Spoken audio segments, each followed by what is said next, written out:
चला मंडळी, आज आपण करणार आहोत मोड आलेले हिरवे मूग आणि गाजराची खमंग कुरकुरीत भजी।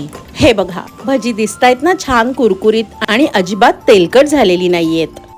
भजी करण्यासाठी इथं मी एक मोठा बाउल भरून मोड आलेले हिरवे मूग घेतलेले आहेत। तुम्हाला मुगाला मोड काढायला वेळ मिळाला नाही तर हरकत नाही, तुम्ही नुसते भिजवलेले मूग घेतलेत तरी चालेल। 4 ते 5 तास भिजवलेले मूग घ्या।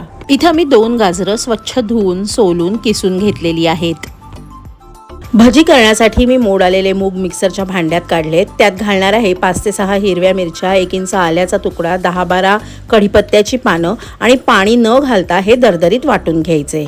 हे बघा, मी तुम्हाला जवळून याचं टेक्स्चर दाखवते। आपण याची अगदी पेस्ट केलेली नाहीये, तर हातावर असं चुरडलं तर भरभरीत टेक्स्चर लागतंय। अधेमध्ये थोडेसे मूगही हाताला लागतायत। यातच क्रश करून 1 टीस्पून ओवा घालूया, अर्धा टीस्पून हळद, अर्धा टीस्पून हिंग, 1 टीस्पून मीठ, मुठभर ताजी हिरवी कोथिंबीर आणि 2 गाजरांचा किस घातलेला आहे। सगळं हाताने छान एकजीव करून घेऊया। आता यात घालायचा आहे 1 टीस्पून लिंबाचा रस, 2 मोठे चमचे भरून तांदळाचं पीठ, 1 चमचा लाल तिखट आणि सगळं छान मिक्स करून घ्यायचंय। तांदळाच्या पिठामुळे भजी मस्त कुरकुरीत होतात।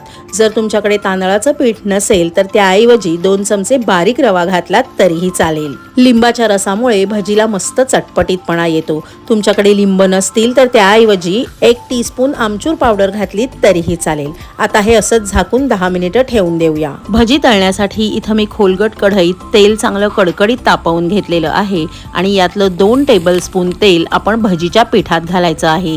असं केल्यामुळे सोडा न घालता सुद्धा भजी आतून छान हलकी, पोकळ आणि खुसखुशीत होते। हे सगळं मिक्स करून घेऊया। गॅसची आच मंद करून लहान लहान भजी तेलात सोडूया, जास्त मोठ्या भजी घालू नका। आता गॅसची आच मध्यम करून गोल्डन ब्राऊन रंग येईपर्यंत भजी तळून घेऊया। भजी तळताना गॅसची आच मोठी ठेवली तर भजी बाहेरून पटकन लाल होईल आणि आतून कच्ची राहील। मध्यम आचेवर भजी बाहेरून मस्त कुरकुरीत होतात आणि आतून पण छान शिजतात।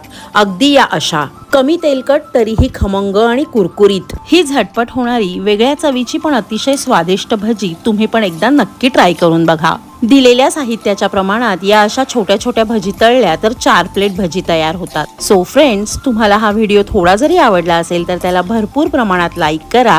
व्हिडिओ तुमच्या फॅमिली आणि फ्रेंड्स सोबत शेअर सुद्धा करा आणि अशाच इनोव्हेटिव्ह रेसिपीज बघण्यासाठी सुहानीज किचनला सबस्क्राईब करा। भेटूया लवकरच एका नवीन रेसिपीसह, पण तोपर्यंत बाय बाय।